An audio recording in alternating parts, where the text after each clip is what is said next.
मुक्तेश्वरानंद, स्वामी अवि मुक्तेश्वरानंद, मेरे पूज्य श्रद्धेय गुरु, उनका जिस प्रकार से अपमान हुआ, और हाईकोर्ट के केस में वही सबसे बड़े प्रतिवादी थे और उन्हीं के गवाही पे हाईकोर्ट ने हिंदू पक्ष के लिए वो, और उनका जिस प्रकार से अपमान हुआ है, सनातन धर्म का अपमान हुआ है।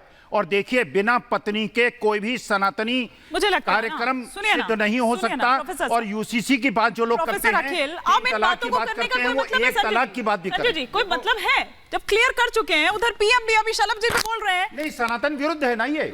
ये सनातन विरुद्ध लगता है संजय जी। नहीं, जरूरत नहीं है, लेकिन सनातन को जिस तरीके से लेकर के आए हैं शलभ जी, इनको ये क्या कहते हैं अभी जो उन्होंने कही है, पूरी लाइन ली है कि जो बीजेपी को वोट नहीं करता वो सनातनी नहीं है। नहीं, मैंने कहा ना कि ये सर्टिफिकेट आप नहीं ये हिंदू नहीं है। मैंने कहा कि ये कह रहे हैं, ये सत्ता यही तो डरा रही है देश को, यही तो धमकी दे रही है बीजेपी। मैं यही कहना चाहता हूं और हाथ जोड़ के कहता हूं कि सलाम मनी जी, इस तरह की परिपाटी देश में मत शुरू करिए। इतना खंड देश को मत करिए कि जो भाजपा को वोट दे वो हिंदू, जो भाजपा को वोट दे वही सनातनी।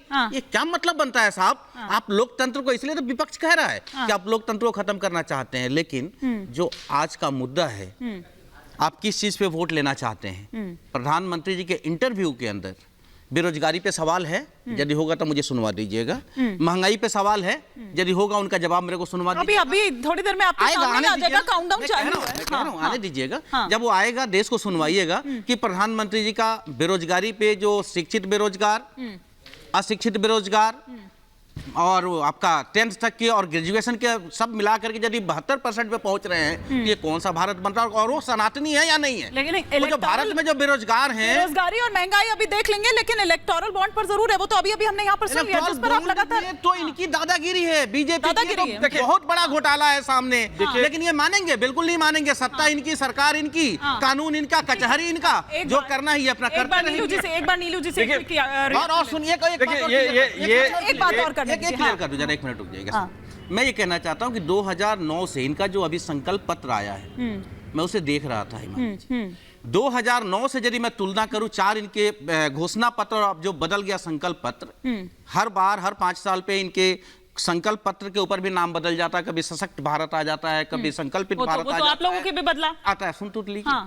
लेकिन इसमें जो प्रोग्रेस हुआ, 2 चीजों में हुआ मोदी सरकार की प्रोग्रेस 2014 से लेकर 2024 के घोषणा पत्र में। क्या हुआ?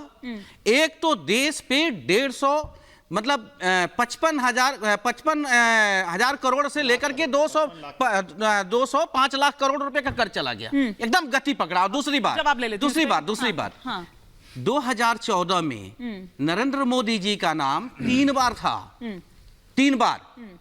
2019 में 32 बार हुआ और इस बार 65 बार हुआ। ये एक नाम को स्थापित करने के लिए देश को गुमराह करना, कोई यमराज की कहानी सुनाने लगता है। सुनिए ना नीलू जी, कोई यमराज की कहानी सुनाने लगता है। वो 3 की बजाय 32 कह रहे हैं यहाँ पर कि 32 बार उनका नाम आया। मैंने कर्ज देश में पड़ गया, आपके लिए कोई चिंता की बात नहीं है। तो बात से 5 लाख करोड़ रुपए का कर्ज चला गया, 55 लाख से। ठीक है नीलू जी, देश की जनता ऐसा है कि राजनीतिक आरोप प्रत्यारोप लगते रहेंगे। एज ए न्यूट्रल पर्सन आपको देखना पड़ेगा। कह रहे महंगाई नहीं है। देखिए, महंगाई है, लेकिन महंगाई 5% है, 4% है, और जो आरबीआई ने अपना रखा है कि 4% होना चाहिए टारगेट है, उससे थोड़ा सा आगे है। 10% और 12% की जो महंगाई होती थी, जिसमें जनता त्रस्त हो जाती थी, वो नहीं है, वो पिंच नहीं है। दूसरी बात मैं कह रहा हूं कि जो कर्ज का मामला है, गलत हो सही हो जनता तय कर लेगी। मुझे जो मालूम है वो मैं कह रहा हूं, मैं राजनीतिक दल नहीं हूं। दूसरी बात यह है कि जब हम कर्ज की बात करते हैं तो कर्ज हमेशा किसी भी देश का दुनिया में जो फॉर्मूला है वो जीडीपी के रेशियो के हिसाब से तय होता है। तो क्या इंडिया का जो कर्ज है वो जीडीपी के रेशियो से ज्यादा बढ़ गया है, या सिर्फ डाटा देंगे? 10 साल पहले जीडीपी कितना था, आज कितना है, उसके हिसाब से कर्ज कितना था और कितना पहुंचा। ये अर्थशास्त्र का विषय है, ये राजनीति का विषय नहीं है। ये अर्थशास्त्री बताएंगे। अर्थशास्त्री बताएंगे। ये बताइए ना, आपने महंगाई पे तीसरी बात सुनिए, पहले बात, आपने डीजल पे कम नहीं किया, पेट्रोल पे कम नहीं किया, महंगाई दर नीचे नहीं किया, फिर वो कर्ज क्यों लिया आपने? ये बताइए ना, वो कर्ज का पैसा गया कहां? अरे भाई, ये पीएम केयर फंड में है तो उसका हिसाब दे दीजिए देश की जनता को, वो पैसा कहां है? देखिए, अगर लोग सड़कों पे चल रहे हैं, अगर 350 से 700 अगर मेडिकल कॉलेज हो चुके हैं, अगर यूनिवर्सिटी की संख्या दुगनी हो गई है, अगर हाईवे और सुपर हाईवे बन रहे हैं, तो अपने आप कहीं से तो नहीं आ रहे हैं ना, तो डीजल पेट्रोल में टैक्स नहीं दे रहे हैं क्या? देश की जनता टैक्स नहीं दे रही है, पैसा कहां जा रहा है ये बताइए ना। दूसरी बात टैक्स के पैसे से देश विकास करता है, सब खर्च कर लेकर पॉलिटिकल बयानबाजी में नहीं जाता हूं। दूसरी बात में सनातन की जहां तक बात थी, सनातन में एक क्लियर है, कोई इसका ठेकेदार एक नहीं है, कोई एक किताब नहीं है, कोई इसका एक भगवान नहीं है। हर आदमी 33 करोड़ भगवान। फिर अगर इसको उठाया जा रहा है तो उसको क्या समझा जाए? उठा कौन रहा है? सवाल यह है, देखिए अभी प्रोफेसर अखिल ने वो बात की, सुनिए तो सही, उठा कौन रहा है? सनातन का मुद्दा, सनातन का मुद्दा सबसे पहले किसने उठाया ये जानना जरूरी है। मूल कौन है? मूल है मारन, जिन्होंने कहा कि हम सनातन को खत्म कर देंगे। ठीक है, बीजेपी नहीं है, प्रधानमंत्री। अरे हमें खत्म करने में तैयार बैठे हैं भाई ना, कि भाई अगर सनातन को मुद्दा बनाने की कोशिश कर रहा है, हमें सनातनी मानने, हमें कह रहे हैं छद्म सनातनी है। प्रतिक्रिया आ रही है, कुछ नहीं वोट देंगे तो हम सनातन आएगा। नहीं वोट नहीं देंगे भाई, काहे देंगे? लेकिन इनको वोट दे वही सनातनी है, इनका कहना ये सवाल ये है, अरे फर्जी सनातनी, ढोंगी सनातनी उठाने की जरूरत वहां पे क्यों पड़ी? ठीक है, क्यों पड़ी वो उस पर भी मैं आऊंगी, वरुण जी से रिएक्शन लूंगी। लेकिन एक बार जो बात यहाँ पर प्रोफेसर अखिल कह रहे हैं और जो बात संजय जी कह रहे हैं, इस पर शलभ जी कुछ रिएक्ट करना चाह रहे हैं, तो जरा एक बार शलभ जी का हम रुख करते हैं। शलभ जी, वो कह रहे हैं कि अगर बीजेपी को वोट नहीं दिया जाएगा तो क्या वो छद्म सनातनी जैसे पहले कहा और ढोंगी। हिमानी जी, मैं स्टूडियो से नहीं जुड़ा हूं तो मैं उम्मीद करूंगा कि बीच में कोई टोकेगा नहीं। हम लोग बाहर से जुड़े हैं, कुछ लोगों को टोकने की बीमारी होती है। देखिए 42 लाख गाड़ियां बिकी हैं, अभी रिपोर्ट में देख रहा था कि 42 लाख गाड़ियां बीते वित्तीय वर्ष में बिकी हैं।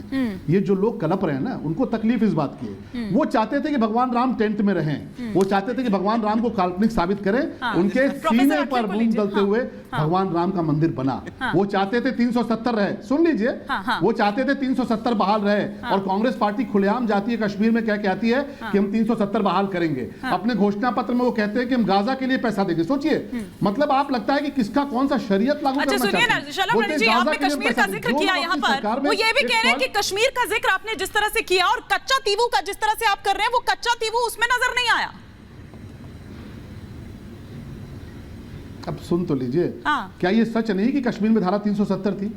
क्या ये सच नहीं कि कश्मीर में रोज आतंकी हमले होते थे? क्या ये सच नहीं कि वहां पे तमाम सारे जो भाड़े के पाकिस्तान के दलाल नेता बैठे थे, ये हुर्रियत वाले, इनको ये पे करते थे कांग्रेस पार्टी के लोग? सच नहीं है क्या? धारा 370 डंके की चोट पे हटाई, और उनके जो आतंकियों के मरने पे जो मजमा लगता था, वो मजमा खत्म हो गया, क्योंकि मोदी जी की सरकार है, हम डंके की चोट पे काम करते हैं। इसलिए हम कहते हैं कि संकल्प पत्र नहीं है, ये घोषणा पत्र नहीं है, संकल्प पत्र है। ये मोदी जी की गारंटी है। मुझे दीजिएगा, सबका आपने बहुत समय दिया। आप बोल लीजिए, बस इस पर मैं काउंटर रिएक्शन छद्म लोगों से जनता पूछ रही है।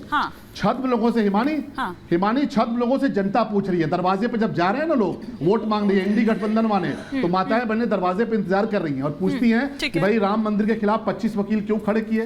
राम मंदिर को लेकर तुमने विरोध क्यों किया? भगवान राम को काल्पनिक क्यों बताया? क्यों सनातन को डेंगू कहा? क्यों मलेरिया कहा? क्यों खत्म करने का? तो ये वो छद्म सनातनी है जो दिन में 2 जनेऊ पहन के, सुन लीजिए हिमानी जी, छद्म सनातनी वो हैं जो 2 जनेऊ डाल के कोर्ट के ऊपर टहलते हैं और जाके शरीयत लागू करने का सपना देखते हैं।